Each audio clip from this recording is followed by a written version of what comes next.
যে আজকে যদি ডক্টর ইউনূসের জায়গায় যদি ডক্টর গালিব ক্ষমতায় আসতেন, তাহলে বোধহয় দেশটা আরো একটু সুন্দরভাবে চালাতে পারতেন।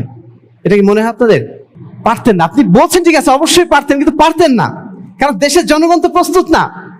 ডক্টর গালিব এখন কথা বলছেন মাজার পূজার বিরুদ্ধে, তিনি এখন কথা বলছেন শিরকের বিরুদ্ধে।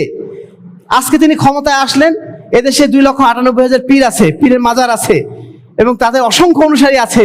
তিনি যদি এসে আইন জারি করে দেন যে আগামীকালকে থেকে এই বাংলাদেশে যত মাজার আছে সব বন্ধ, এই আইন যেদিন পাশ করবেন তার পরের দিন ওই রাষ্ট্রের ক্ষমতায় তার থাকার সুযোগ হবে?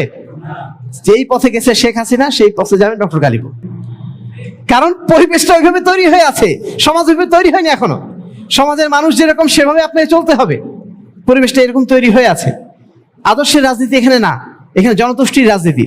আর এই কারণে এখানে কোনো সৎ নেতৃত্ব এসে কখনো টিকে থাকতে পারবে না, মূর্খ নেতৃত্ব টিকবে।